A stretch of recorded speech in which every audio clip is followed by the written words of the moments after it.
Welcome to the eCommerce Expert Podcast, where we get up close and personal with the superheroes of e-commerce, getting them to reveal their most profitable tactics and strategies to help you level up your e-commerce game. So fasten your seatbelt and get ready for an info-packed ride with your host, e-commerce entrepreneur and digital marketing OG, Derek Gale.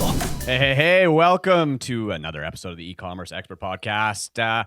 Today, we are going to be diving into a topic that's near and dear to my heart, and that is affiliate programs and how to leverage those to grow your business. And to help me today and to share his wisdom is someone that, God, we do a lot of podcasts together. Yes, we do. We do.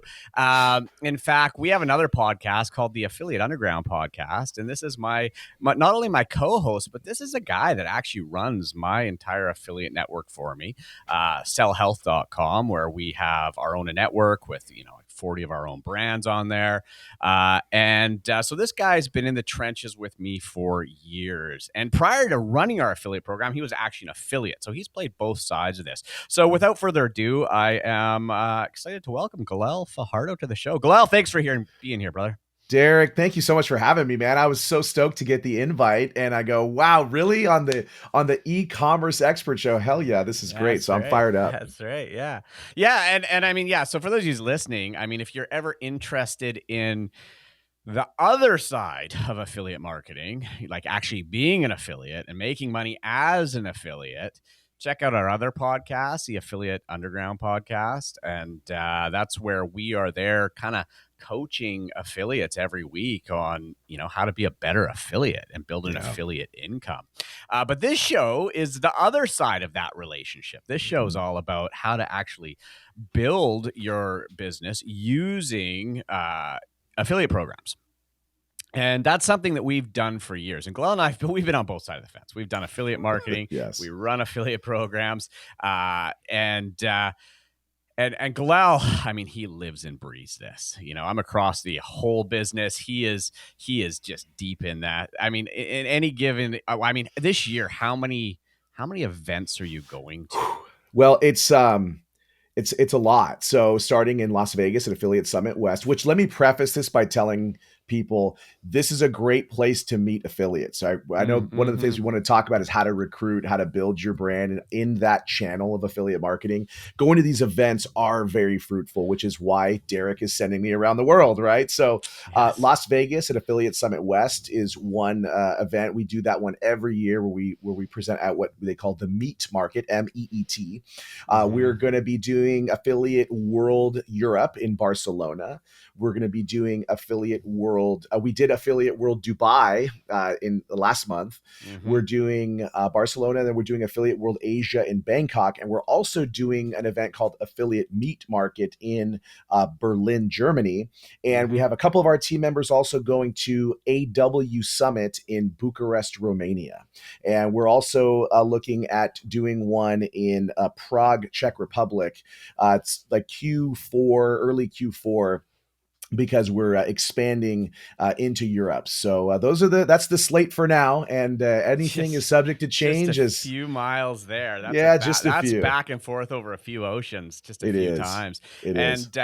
And look, the reason I asked that question is I find in the e-com space, a lot of people aren't super up on how big affiliate programs are and how powerful they can be for growing your brand if you know how to do them properly. And, when we first started back in affiliate marketing, the only event that was worth going to was Affiliate Summit. Yeah. And the very first one launched, and this goes way back now, but in Las Vegas. And Affiliate Summit Las Vegas, Affiliate Summit West was the conference. Then Affiliate Summit launched one. They have one in New York as well.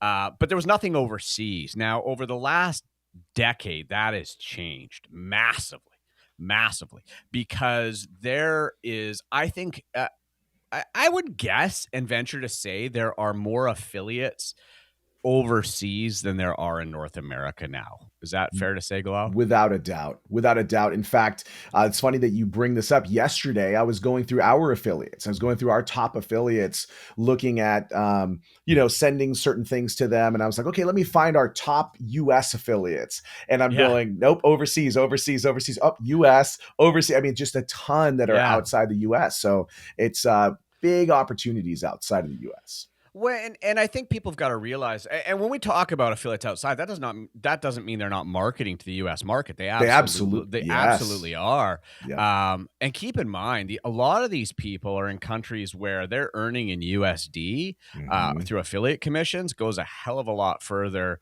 Big time. They're effectively arbitraging, their income there, earning US, live in a foreign country, and these people are freaking smart at what they do.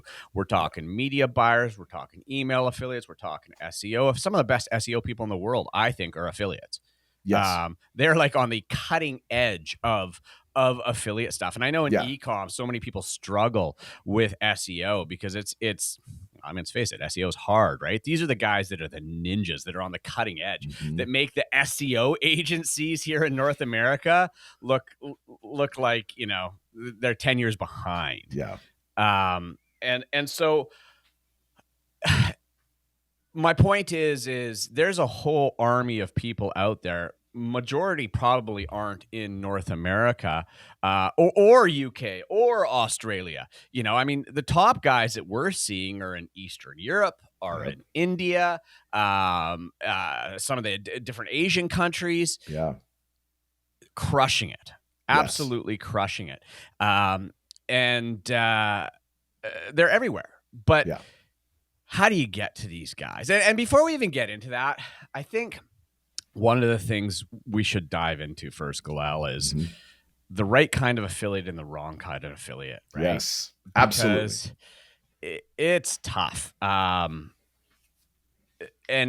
if you ever listen to us on the Affiliate Underground podcast, we're always preaching to affiliates of here's how to be a good affiliate, right? Yes.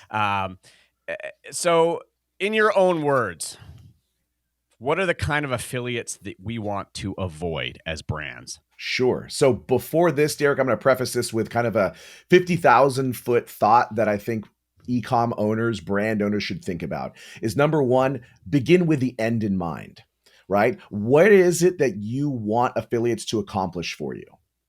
So for some e-com owners, it's going to be, well, I want to tap into this segment of population of customers that I'm currently not getting with my current marketing. Yeah. Say it's SEO or it's pay-per-click or media buying. You want to attract a certain type of customer. So I would have that as an overarching theme.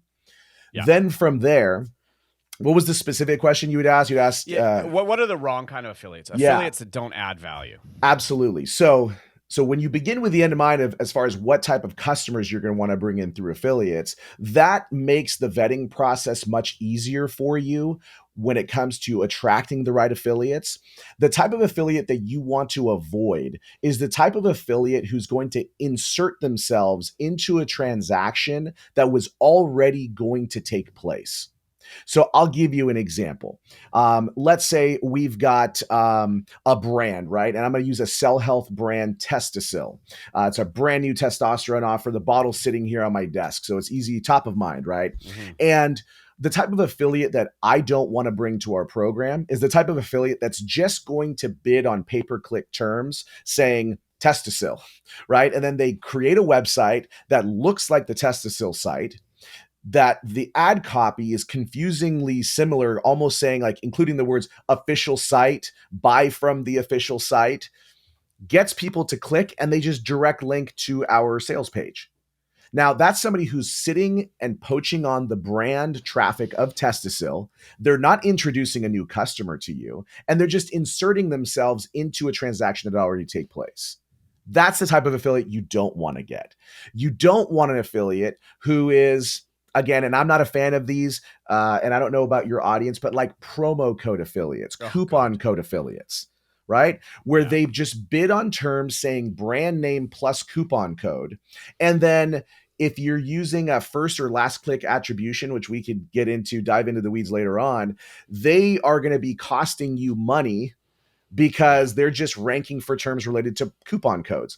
Yeah. So in other words, I'm trying to say you don't want people that are just inserting themselves in the transaction. You want an affiliate that's going to bring you new customers that are targeting audiences that are searching for products like yours.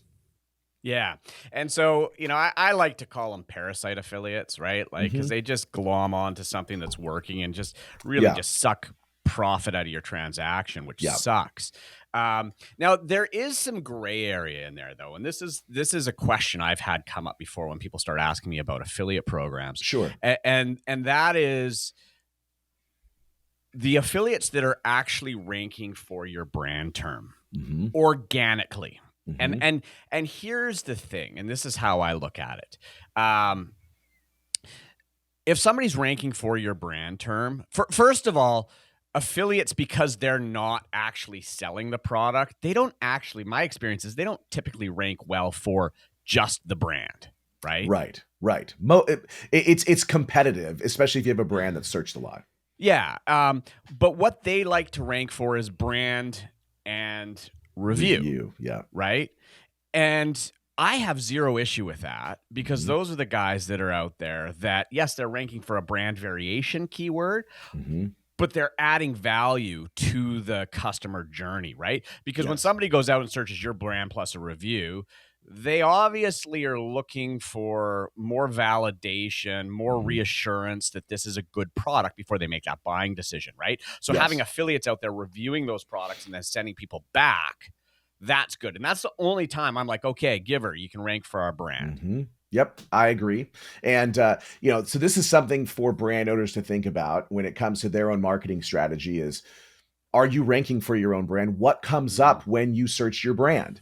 Ideally, you're having your own brand's website, you're having your Facebook page, your LinkedIn profile, your Twitter, and you're occupying those top spots.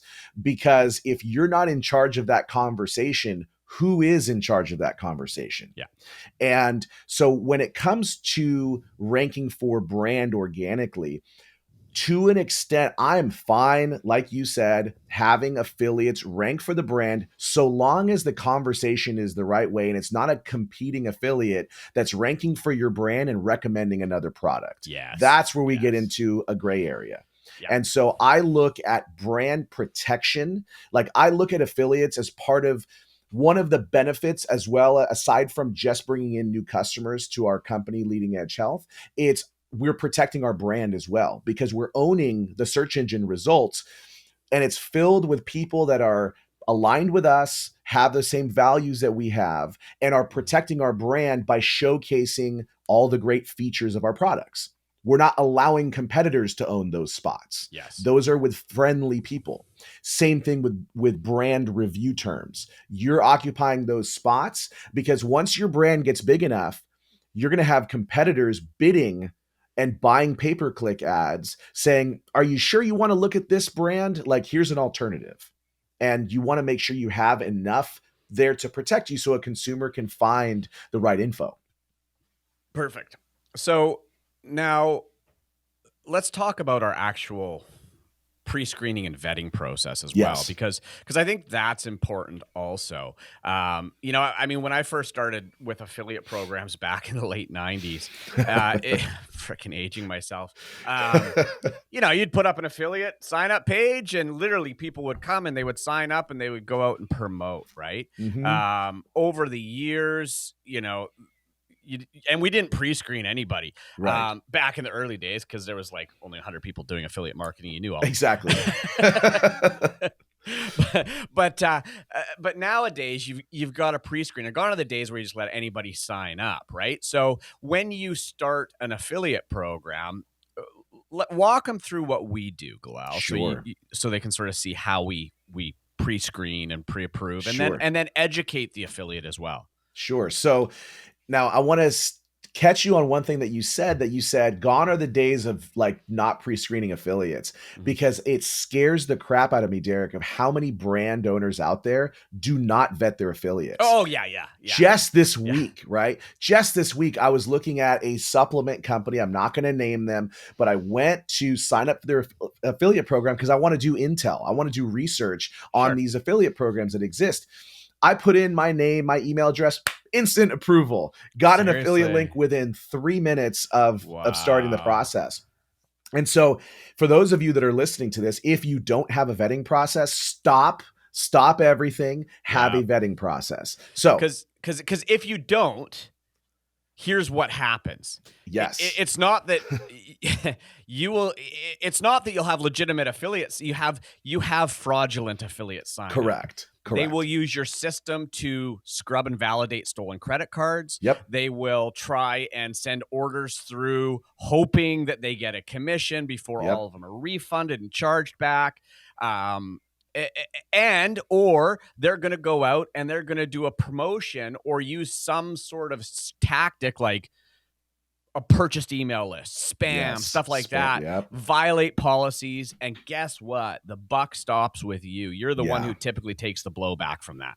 Yep, absolutely. And this is one of the reasons why we vet our affiliates. So basically we send our affiliate, people who are applying, they show up to a form, simple contact form. We ask them for name. If they have a company name, great, address, phone number. And the key parts that we've added to this process is adding what are your promotional methods and what current networks, if any, are you working with? So our program, we will accept affiliates who are brand new. We'll accept people who are just getting started. And if they say, I'm brand new to affiliate marketing, that's okay. That's not a means to reject somebody. Yeah. And basically, our CTO is a wizard, and he has created a system where we receive the application and it tells us what IP address they submitted from. And the IP address checks the database like, oh yeah, it's so if they apply and they're in India, and the IP address is in the United States, it alerts us like, hey, there's an IP mismatch. That's not a means to reject somebody. It's just alerting us, hey, they're probably using a VPN of some sorts. And this is just another check to look for red flags. So basically, when I train affiliate managers to review applications, we're verifying that the information is legitimate.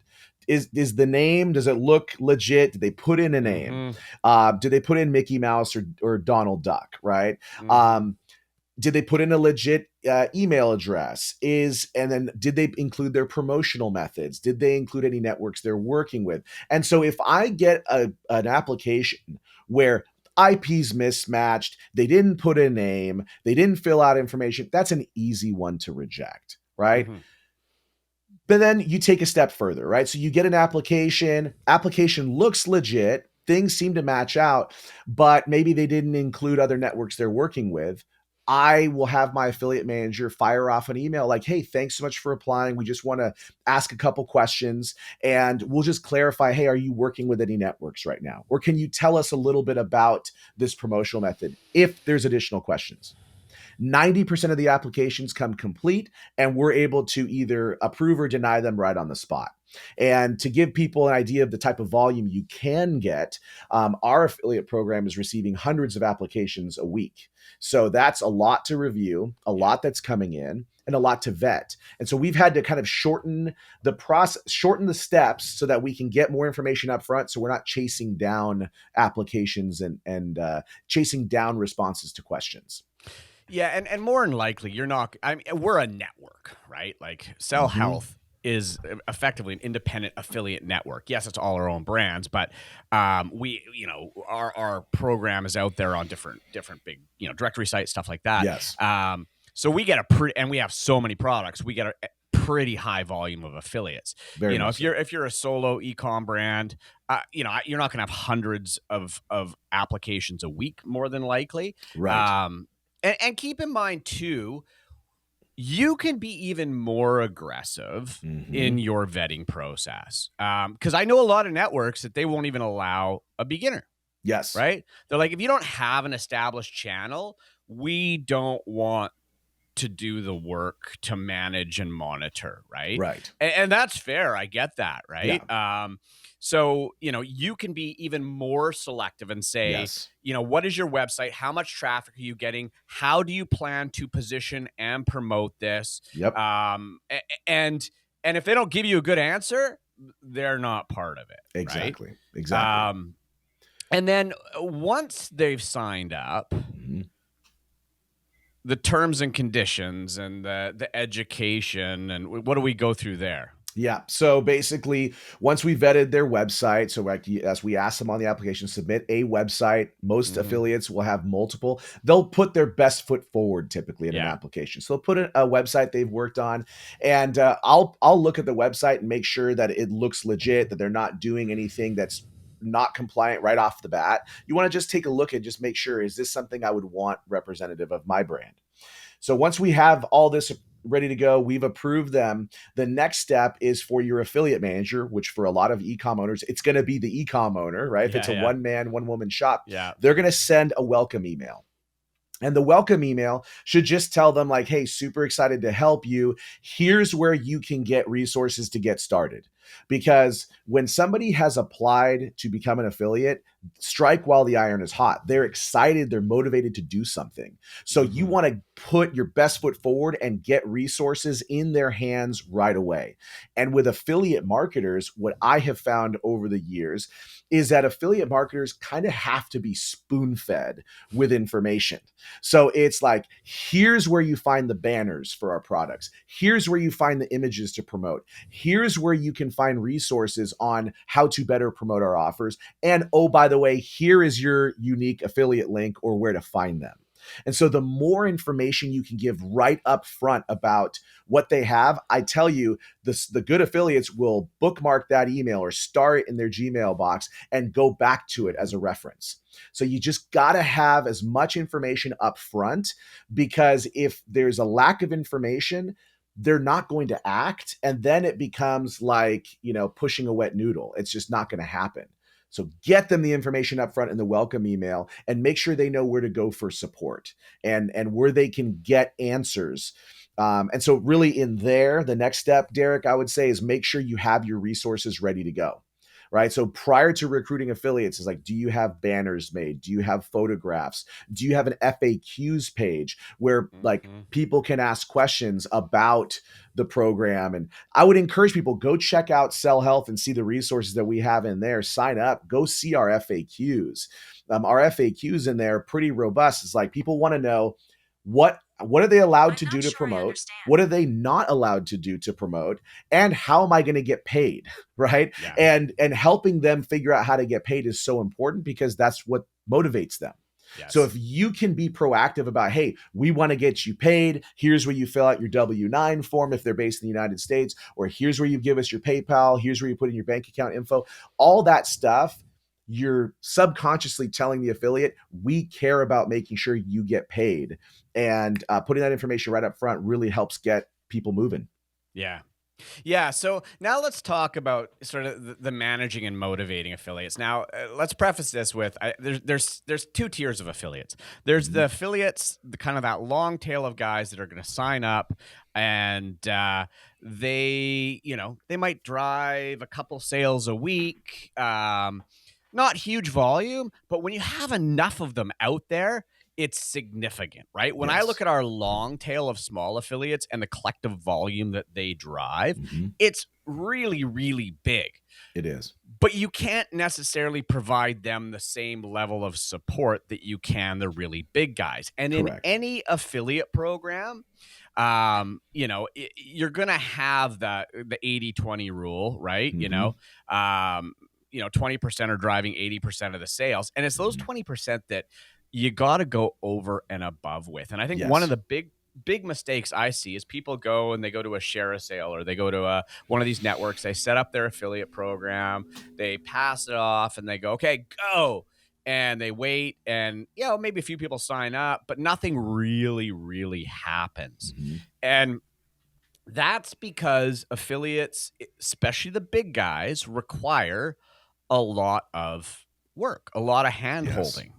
Yeah. So I'm going to pass over to you and a day in the life of Galal.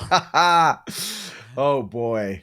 And before you get into this, keep in mind, guys, these are potential affiliates that can be driving you literally thousands, tens of thousands of dollars, sometimes a day in sales, right? These are significant channels. So how do we handle those, Galal? Yep. So day in my life begins very early, usually anywhere from 5 to 6. And the reason why, it's not just because I want to be a member of the 5 a.m. club, but the fact is, as Derek mentioned at the beginning of the podcast episode, we have a lot of affiliates that are in Eastern Europe and are on the other side of the world. So I want to make sure that I'm responsive to messages that they have sent in between the time that I went to sleep and the time that I woke up. I'm in bed usually around 11 o'clock, right? It's like give or take, an hour or so. And so I will do a check before I go to bed to make sure there's no pending items from big affiliates that I work with and nothing that's pressing and urgent, because I want to be responsive to them. Because if I'm not responsive to them, guess what? Another affiliate program will be. So for me, it's just part of my daily operation. Before I go to bed, I just double check my messages, my WhatsApp, my Telegram, my Skype, and my email, and make sure I've got nothing pending from those affiliates. Get to bed, get a great night's sleep. First thing in the morning, do a check of those as well, because I want to see if anything happened over those hours. From there, it's being proactive in communicating any new products that you have, any enhancements to your offer, anything new that you can that has come out. You want to proactively communicate with those top affiliates directly. You don't want to wait to have just your affiliate newsletter go out, which I would encourage everybody to have. Have an affiliate newsletter that talks to affiliates, helps affiliates promote your offers. You want to give one-on-one communication to those top affiliates. I would have those one-on-one affiliates saved as favorites, as I have in my Skype, where I just go down the list and message them. It could be a copy and paste message like, hey, I'm sending this to my top affiliates. You're among that list. I want to bring your attention to this new offer. Boom, here you go, here you go, here you go. So proactive communication, reactive communication. And I talked about that at the beginning, about checking your messages in the evening and in the morning. And then on top of that, it's providing, if somebody's driving sales for you, you're going to want to incentivize them to continue to do so. And so what I do is, when people will ask for a bump in commission. Top affiliates, experienced affiliates are going to ask for a bump in commission. And so you need to be prepared to make sure that that's worked into your margin, that, hey, do I have room to move here? So that when the time for that conversation happens, you're not caught by surprise by it and you have some margin to work with. And what I tell even a brand new affiliate, I'll have brand new affiliates that come in saying, oh, well, I want to increase in commission. I see you're paying X percent here. I want to get higher percentage. My standard reply to them is always, listen, I want to see the quality of customers that your traffic brings in first. Let's get a good solid month of data. And once we've got a month of data, of solid customer data, and I can take a look to see how those customers performed, then let's revisit the conversation. Right? Yeah. So because you're going to get different quality from different affiliates. And I would encourage brand owners to be able to make sure their data is segmented so that they can search and see their top performing customers, those that are high propensity, where the LTV is higher on those customers. What was the source of them? And if they came from your affiliate channel, what affiliate provided those customers? Those are the customers that deserve a little commission bump. Those are the affiliates that deserve extra attention, maybe some exclusivity on certain offers. Maybe you carve a special promotion for that affiliate's audience because they're bringing in such high quality. Yeah, and I think that's that's one thing I really want to highlight there is customizing. Creating custom content, and we do this all the time for big affiliates, giving them special unique things or helping them create content for their websites, promotion, actually writing it and sending it to them so they can literally copy and paste is a huge, huge thing for them. And, there's one other thing that I want to point out, and Galal, you're really good at this. Affiliates are human beings as well. And this is the thing that you've got to remember, and something that I learned as we scaled this affiliate network was, affiliates obviously care about results, EPCs, stuff like that. But there's also, huge value in building personal connection and relationships with these because they're human beings, right? Yeah. Sure, they're on the other side of a computer. Sure, you're paying them money. But when you can build relationships with them and, an actual personal connection, they're far more likely to, respond to your emails, pick up your texts. When you say, hey, can you run this? They'll run it. If there's a Mhm. competing offer, sometimes even if that competing offer might look a little bit better, they'll stick with you because Mhm. they have loyalty to you. And you do that through building connections and actual personal relationships. And, Galal, you're amazing at doing that with people. And I think that's where a lot of people miss out. They don't build that personal connection with their affiliates. And what does that look like? Well, we go to events and we try and meet up Mhm. with them or if they're in town, hey, let's go for, go for dinner, buy you dinner. Mhm. My God, I mean, some of the stuff we've done over the years for affiliates, God, we had one of our big affiliates years ago in Puerto Rico couldn't find a transmission for his muscle car. So we sourced it and shipped him a transmission for his muscle car. Like, I mean, stuff like that. When somebody's generating you literally hundreds of thousands of Yeah. dollars a year, potentially, why not? And I Yeah. tell you, what a great way to build connection with people. And I think that is super important. You have to, you can never undervalue the power of the human connection in a relationship. Big time. And the thing is, and the reason why, Derek, I've gotten good at managing personal relationships is because I was really bad at it before. And so, out of being Mm-hmm. bad at it and realizing, oh man, I've been making this all about me.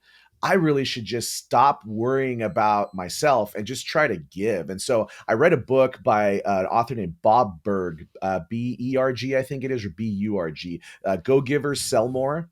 And Mm-hmm. this was a great book that helped change my paradigm. Also, How to Win Friends and Influence People. That one was great by Carnegie because I realized everything was me, I. And so I just changed the conversation to focusing on them, right? Yeah. What can I do for you? And so I try to build relationships in a number of ways. Like, yes, you talked about at events, having dinner. You learn a lot about people and they learn a lot about you sitting across from a dinner table. Oh, Like, yeah. I know like you and I, the first time we met face to face, we had a glass of wine in a hotel lobby and like Mm-hmm. a lobby bar at a hotel at an affiliate summit.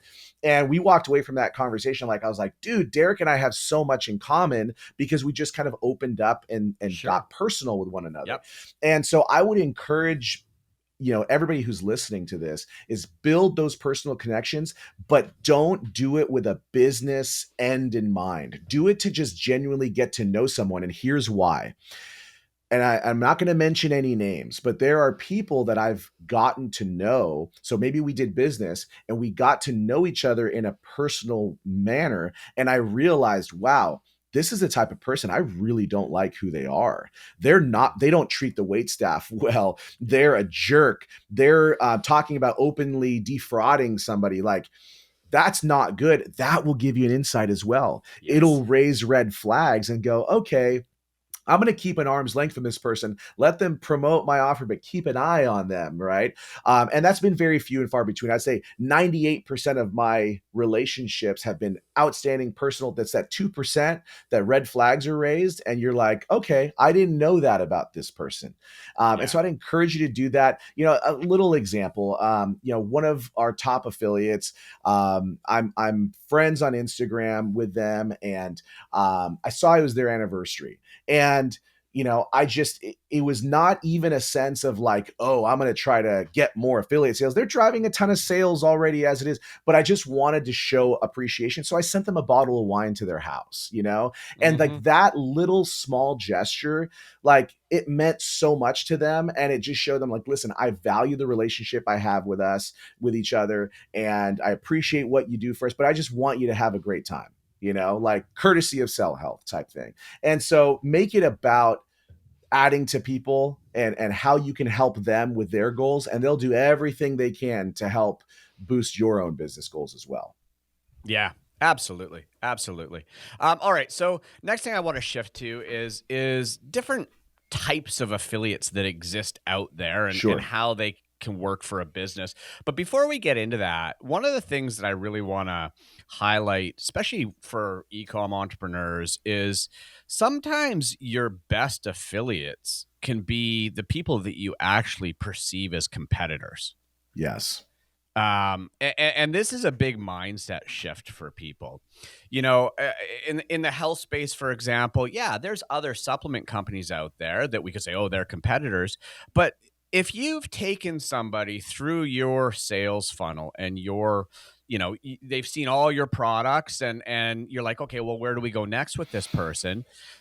Start looking at other people in your industry, other companies in your industry that potentially have an affiliate program, and reach out and say, hey, we do this, you do that. There's some overlap in our products, but once we're kind of done with a customer or we've put them through our sales funnel, why don't we send them to you and you do the same for us and create a reciprocal affiliate relationship there. Yes. I come from them.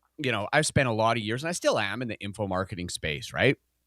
And in the info marketing space, was a lot of email affiliates and stuff like that. JVs have always been huge. Even when, Yes.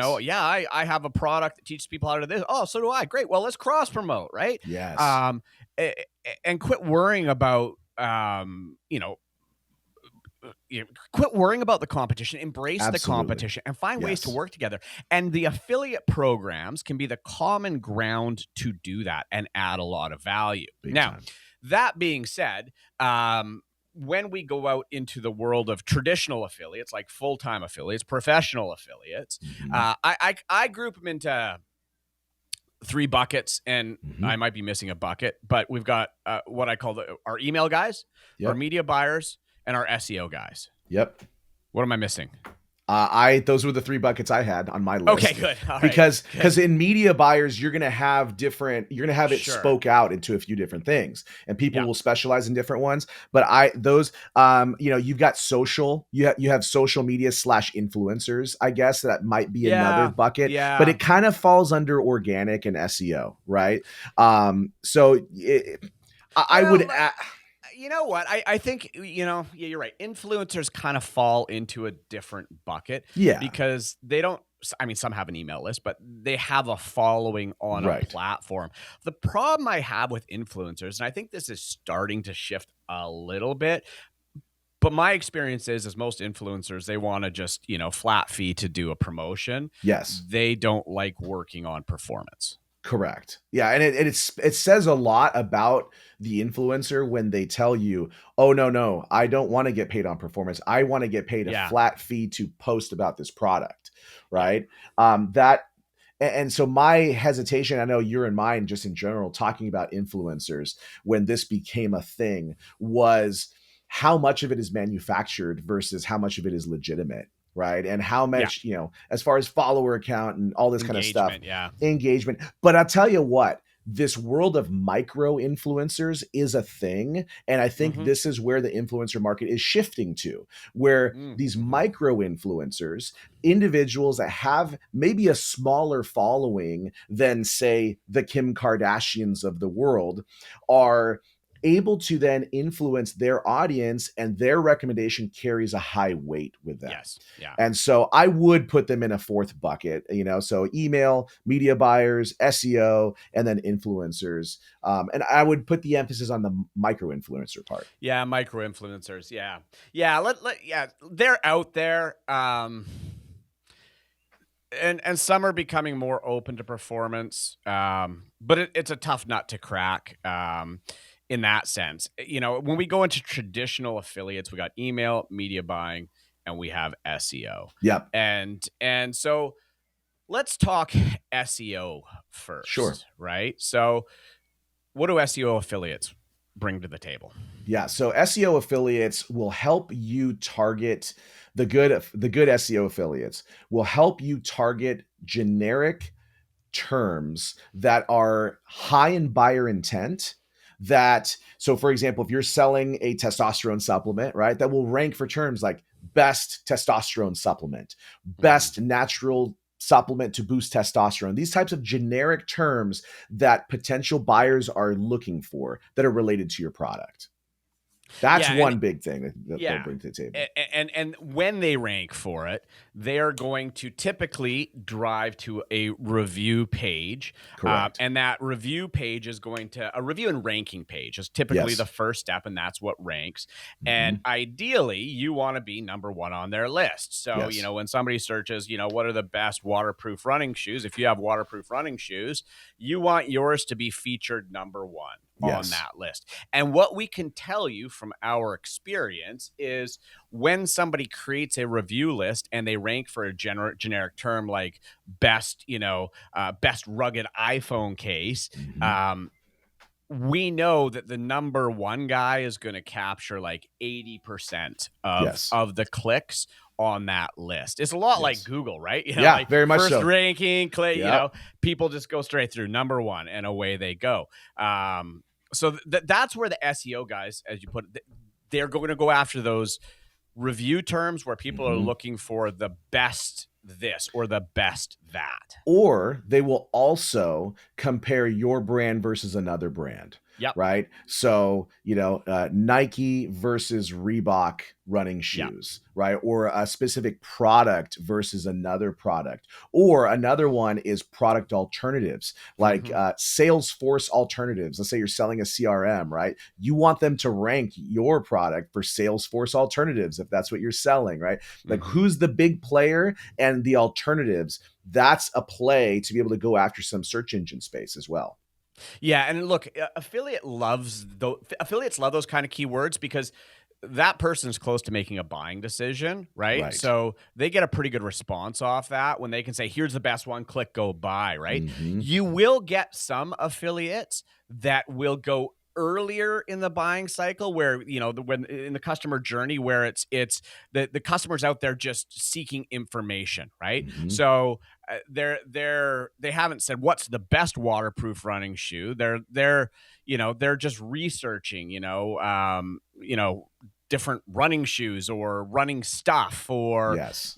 how to stay dry while you're running in the rain. And so what they'll do is they'll go out there and create info pieces, and then from those info pieces that are ranking, they'll start driving either to their review pages or to specific offers in those articles that rank well. But we see less and less of those because let's face it, that's a lot of work. And I find that most of the time it's the brands that are doing that and pushing that content out there. Yes. The affiliate should be pushing. The affiliate should look at the customer as somebody who's standing on a wall, and you've got to just nudge them over to the other side of it. Yeah. Right. That's the affiliate's role. So the brand is getting their product out there, and the affiliate, if you're a brand new brand, can create awareness in a particular niche. Right. That's a great play. If you can get an affiliate that can create brand awareness, and like, let's say you've got this affiliate that can rank stuff really well, and it's like, how to stay dry, for example, when running. And you got some big brands in there, but you got an affiliate that can rank, provide them a content piece and include some information in there. But really the affiliate should be looking at nudging them to one way or the other. Yeah. Yeah. And look, I mean, this is why affiliate marketing is just so good anyway, is in any business, if you ask somebody what's the best kind of traffic or to your store, to your website, it's referral traffic, right? Always. There's no better business than referral business where somebody has already said, go do business with them, right? Right. And that's what these organic guys are doing for you. And keep in mind, there's a lot of trust still in Google's organic SERP, right? Yes. When people Google, and we see this all the time. You can have two affiliates ranking for, like best waterproof running shoe. One of them is linking to their review page through an AdWords ad. One of them is linking to the review page from the organic listing. Yes. The organic listing will outperform that PPC listing 10 to 1 because the minute somebody sees it's an ad on Google, the trust drops substantially, right? Yes. And that's why having affiliates that go out there, if you can own your best, whatever your product category is through affiliates, that is huge. And it's very, you're not having to invest in your own website, in that you got affiliates that are investing and that are invested in those terms, right? Yeah. Well, and that's why I say to people like, guys, affiliate it's the best form of traffic because A, it's referral. B, you only pay when it makes you money, right? Like Correct. I love media buying. I love all that stuff. And look, if you're truly going to scale an e-commerce business, you do need to pursue those other channels, no question, Mhm. because the one downside of affiliates is they're human beings, and human beings have a tendency to be unreliable or to change their minds. Yes. And when you don't control that channel, as Galel knows, Yeah. um, you can have some bad days, right? Where Absolutely. an Yeah. affiliate just drops off the planet. You're like, Yeah. where'd they go? Yeah, what happened? And so Yeah. then you're relying on an algorithm. So that's why for me the best affiliates are those that will that they'll consistently work adding content to their site, and that have their own email list, right? And Mhm. this is where like joint venture partners, I think I love that you brought that up about not being afraid of your quote unquote competitors. Yeah. The best e-commerce brands I know out there are collaborating with people. They're Yeah. sharing. They're doing cross promotion. There's a lot of opportunity that they're seizing in those. 100%. 100%. All right. So that's the SEO ones. And look, SEO affiliates, if you can get them, they're worth their weight in gold, right? And like I said, some of the best SEO marketers in the world, they are affiliates. And I mean, we know a few that literally make millions of dollars a year in commission, Yeah. Yeah. running offers across tons of different niches, like Yeah. millions in commissions. Oh yeah. I've got I one. see what they send them, and Yeah. that's a healthy living. I've got an affiliate who last year did over $24 million in affiliate commissions across all the different niches that they're involved in. Yeah. Think about that. I mean, that's higher revenue than a lot of companies out there, right? It's pretty massive. Oh my God! That like and the EBITDA on that. And keep in mind, these are affiliates. So there's two types of affiliates. There's the sort of the guerrilla at-home affiliate, the Mhm. solo practitioner. Those guys can do well for you, but it's when you tap into these monster super affiliates that have figured out how to turn it into a business, have built teams, have systematized Yeah. it. And these guys are more than just affiliates. They're effectively just about publishing companies. They are publishing. You nailed it. Yes, Yeah. they're publishing companies because they're creating video content. They're creating Yep. organic content. They're sending out emails, and they're doing partnerships with publications and buying up advertising space on different publications. Right? Like I've got a buddy who's an e-com owner, and he was able to partner with Sports Illustrated to get one of his products that's driven just a ton of business, right? He's paying for it, but it has been a great partnership while he's producing his own email content, social media content, and everything else. Yeah. Yeah. Huge. All right. So the next kind of affiliate is the media buyer. And I'm going to preface this with saying media buying as affiliates today, especially for e-com offers, is hard. Yes. And the Very much so. reason why is simply because traffic is expensive now, right? Back in the days when they used to arbitrage like AdSense traffic, all that stuff, that's dead. That's gone, right? Good traffic is expensive. And the reality is if there's a really good channel that you could buy media from, and your affiliate could buy media from it, you're always going to be able to outspend your affiliate because they're working on a much smaller margin than you are to acquire the customer, right? If you're selling a $100 product and you have a 30% margin and you're willing to pay 15 of that to the affiliate's got to build a profitable campaign on that $15 per sale. Whereas you can build it on 30. So you've got way more money to spend to acquire customers. So that's where it is tough, but it's not unheard of. It's not impossible, and people do it. Yes. Yep. And those affiliates, I'm going to go out on a limb, Derek, and say if somebody's an affiliate for an e-com brand, the most likely candidate for an e-com brand is going to be a pay-per-click affiliate. Somebody who's running, Google AdWords, Bing ads, where they're able to control their cost per click and really laser target the terms that they're looking for. Right. That's where it's going to make sense to be able to, depending upon the commission percentage that somebody's generating. Right. that's where it will make more sense. But let me tell you, the cost per click has got to be inexpensive, and there's got to be enough margin worked in for them. Otherwise, it won't be attractive for them. Yeah. Yeah. So look, media buying is possible. Like Lyle said, I think AdWords is probably the easiest and most common, but that is one you've got to police like crazy because first of all, the policy everybody should have in your affiliate program is zero direct linking from AdWords, right? You cannot direct link from an AdWords ad to our landing page, right? That's a no-go. And at the end of the day, if you already have AdWords, they won't be able to because you can only, I think, have one account linking to a single page. But the other thing with AdWords is you'll get guys that just want to bid on brand all day. Right. Full stop, right? Yeah. And they don't want to bring other traffic, general keywords, because that requires you to actually think and build a funnel and pre-qualify and stuff like that, right?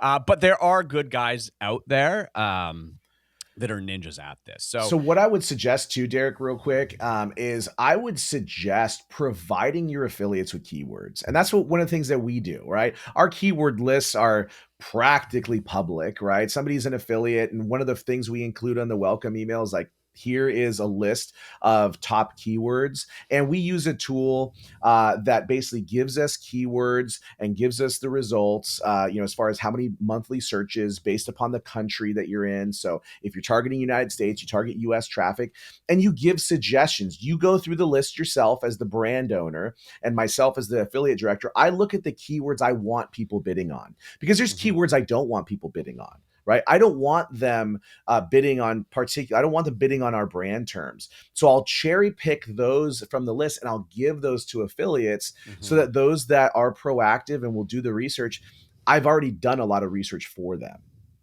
Yeah. Yeah. 100%. Look, media buying can work. It requires a little bit more oversight, hand-holding, stuff like that, right? Now, actually, I should have said there is one channel where you can, where affiliates still, but this requires finding the right affiliates, and it's got to be the right offer, and there's got to be good margin on it. Is native.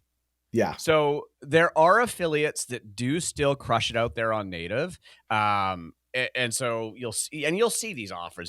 They go through advertorial pages, then off to different.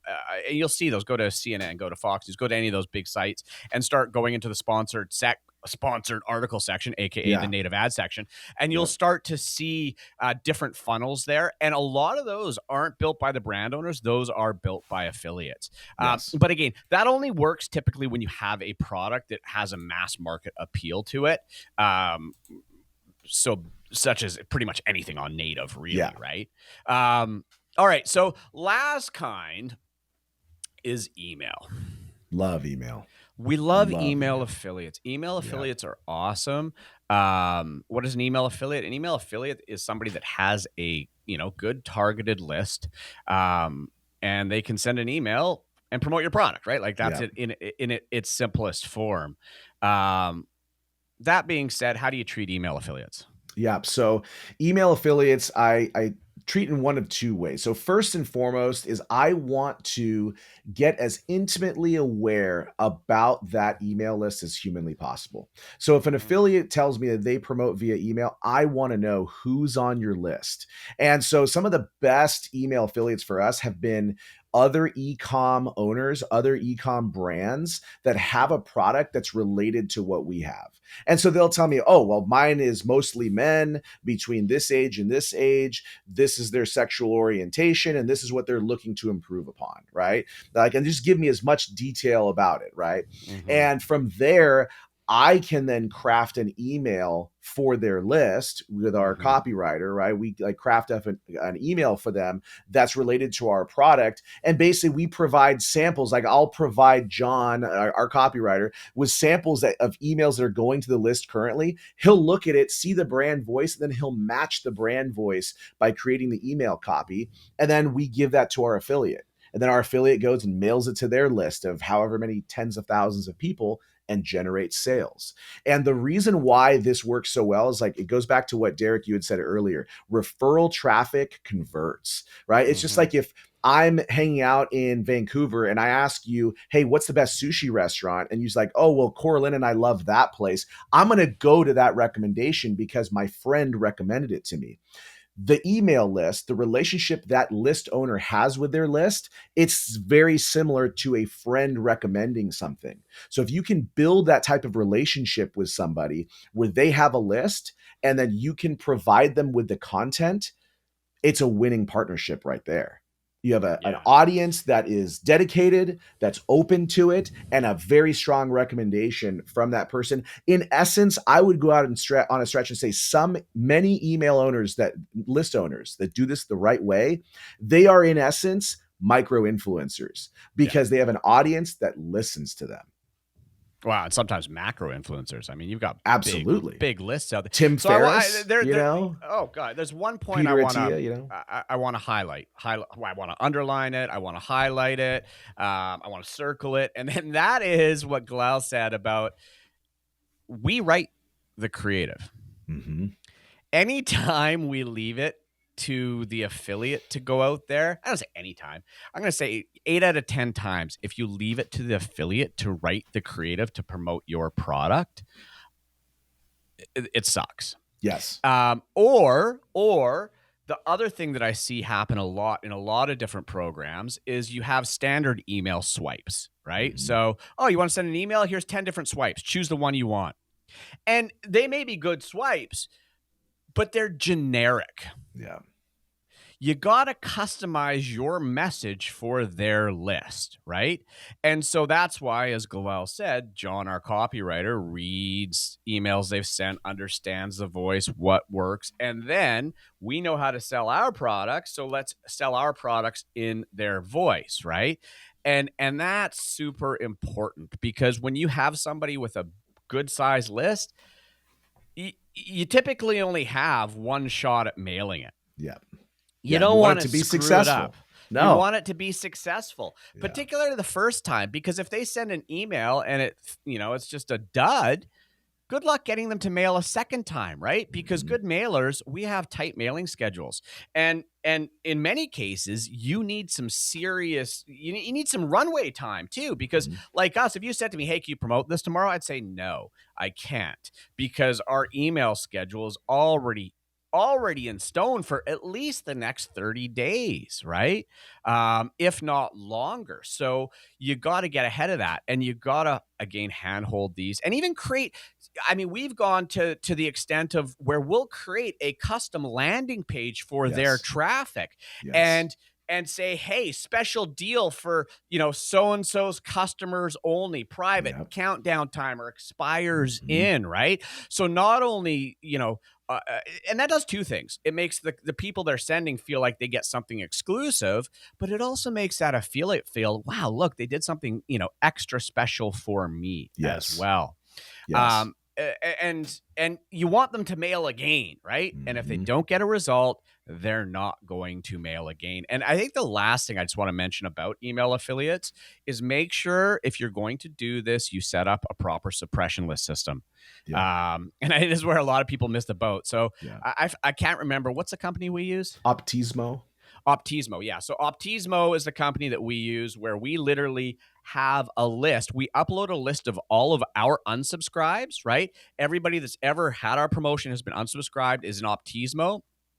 And then that affiliate can then take their list, throw it into Optismo. Optismo will pull out all the people that have unsubscribed from our list, and neither of us get to see each other's list. But then they know, okay, here's the people I can't email, right? For this product. Because if it is what it is, people don't understand that it wasn't you mailing, but if they see your offer and they unsubscribed, that can get you in some hot water. So you got to be careful with that. So look, email affiliates are awesome. Now let's talk about, when we first started talking about this, we talked about how we pre-screen affiliates, right? But we didn't get into how and we talked about, we get 200 people actively signing up a day. Yeah. And, I mean, they don't just magically show up. No, that took some time to build. that took time to build. And I mean, we advertise our programs out there. I think Offer Vault's probably one of our biggest directories, right? You can go and pay to have your program advertised and stuff there. But we also are actively doing outreach and recruiting. Yes. Talk about that. What does that look like, Glau? So it goes to the first thing I said here in the beginning of the podcast episode, begin with the end in mind. So you want to find out where those customers are hanging out, and then you want to see who's advertising and promoting your competitors. So I would go and find, if you're selling rugged iPhone cases, who else is selling rugged iPhone cases, and who's posting reviews for rugged iPhone cases, if that's what you're selling. Right. And so you want to make contact with those people that are already selling them, because if they've got a top 10 list of the best, rugged iPhone cases, you're going to want to make sure you get your product on that list. You have somebody that's selling the best dog collar GPSs, right? You want to get in contact with the person who owns that dog website and sign them up as an affiliate. So finding where those people are, it starts with organic search. That's the first place that I do my research. I find my niche, and then I target those people that are currently promoting my competing offers. And then you've got to write a compelling pitch, keep it brief and to the point, to the person that's running the website, a compelling reason why they should sign up with the affiliate program. And then get your affiliate link to them for them to sign up. And then and be prepared to answer questions, because I'll tell you right now, they're getting pitches from other programs. So you got to be unique. You got to have some unique proposition available to them. And so for somebody who's like a big, like let's say you've got a product that's for dogs, and somebody's got the top Labrador Retriever site, right? I would contact them with some great, compelling offer that I can give them. Like, hey, we have a content team. We'd be willing to provide you unique content for your site if you partner with us. That's something that will catch everybody's attention, because what is everybody starved for these days? They need content. Yeah. And so you had mentioned it as something that we do for our top affiliates. That's been something that has been able to help us build those relationships, is providing that content for affiliates. So just find out where those people are hanging out. Who are they selling to? Are they selling to competitors? Then go after those affiliates. Another one is who's buying advertising. So do your research on native ads. Get a spy tool. iSpionage is one spy tool off the top of my head that you can look at and put in certain niches and see who's advertising. I would follow those advertisements and see where are those pages going, and can you partner with those people? Are those brands you could partner with? I think just, but starting off with an organic Google search, that will give you enough work for months and years. Sure. Well, and just to add to that, guys, you got to be relentless. You have to. Yeah. If you send one email and don't get a response and walk away, just give up now.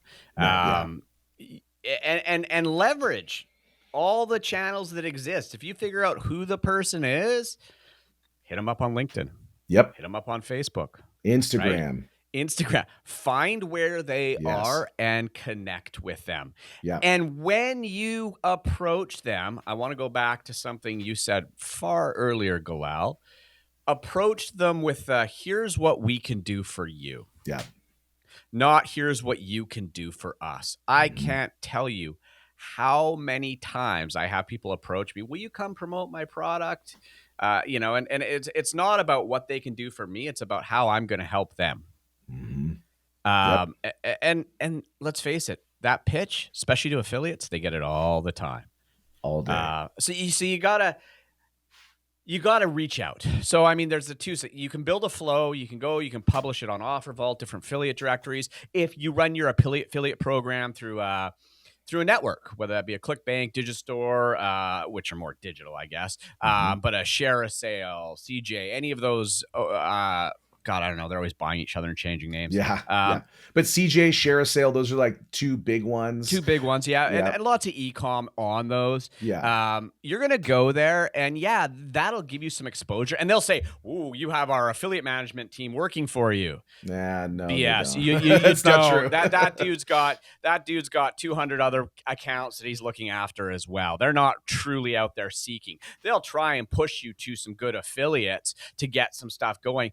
But the one thing that I do know, and this is what I hear from a lot of e-com people, is when they sign up for Share a Sale, the only thing that comes knocking at their door right away is all the coupon code sites. Oh right? gosh. And that's the reason why I kind of cringe when somebody tells me, "Oh, I'm going to put my offer on Share a Sale." Yeah. And again, I'm biased because we run our affiliate program internally. But there's some great programs you can integrate with Shopify, for example, right? There you can run, or even WooCommerce, right? Some of these other platforms that you can manage your own affiliate program. And quite frankly, it's great. I have one-man shop e-com owners that are affiliates of ours, and they mail our offers. They include us in their list of products because we may be competing, but we have products that can help. So if somebody doesn't choose their product, they choose our product, and they still earn an affiliate commission. So I like the running it in-house. I like being able to have control over who you're vetting. I'm concerned that some of these big platforms bring those lower quality affiliates that you were referring to before, Derek. Yeah. Yeah. And look, holy cow, we've got an hour 5. This is one of my longest episodes yet. This has been great though. So the last thing I kind of want to finish with is actually, before we finish up, because we got to wrap up here, Galal, any parting words, any final sort of tips?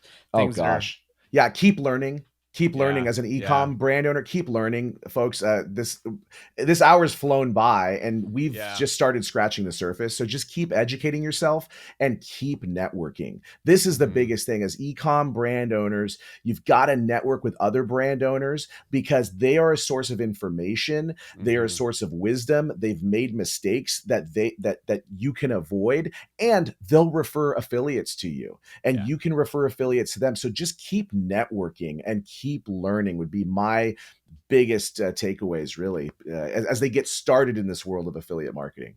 For sure. 100%. Yeah. And my last piece of wisdom is affiliate programs are the fastest way to push your brand out across the internet. When you start recruiting affiliates, and whether they're organic or media buy or influence or whatever, they start pushing content out there at a rate that you as a solo business can't match. And it's an amplifier, and it will support every other thing that you do in your business and help build confidence around your brand, because we live in a time now where the customer journey is getting longer and longer. The number of touches it takes to get somebody to make a buying decision is longer and longer. And the reason why is people are out there shopping, they're researching, they're looking. But when you do an affiliate program right, particularly when you get a lot of the organic affiliates out there, when that buyer goes out and says, well, is this really a good brand, or what are my options out there? And all they find is you, and everywhere they go, guess what? They're going to buy you. I've never found another channel that gives me that much amplification of my message. And so what does that do? That makes our media buying more profitable and more successful. That makes everything that we do more successful, because we have a message out there across the market of people going, yeah, this is awesome, which I cannot emphasize the difference that makes. Yeah. So on that note, Galal, thank you, my friend. Hey, thank you for having me. I hope we get to continue this conversation some more. This is some good stuff. Absolutely. We'll go down some more rabbit holes and some updates and stuff like that when you get back from some of the big conferences. And sounds great. Looking forward to it. So thanks for having me, Derek. Appreciate it. Thanks for having me.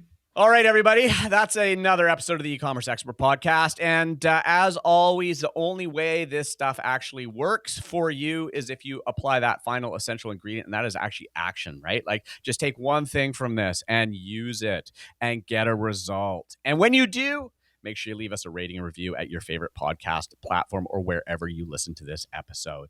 And this episode's a wrap. We'll see you guys again real soon.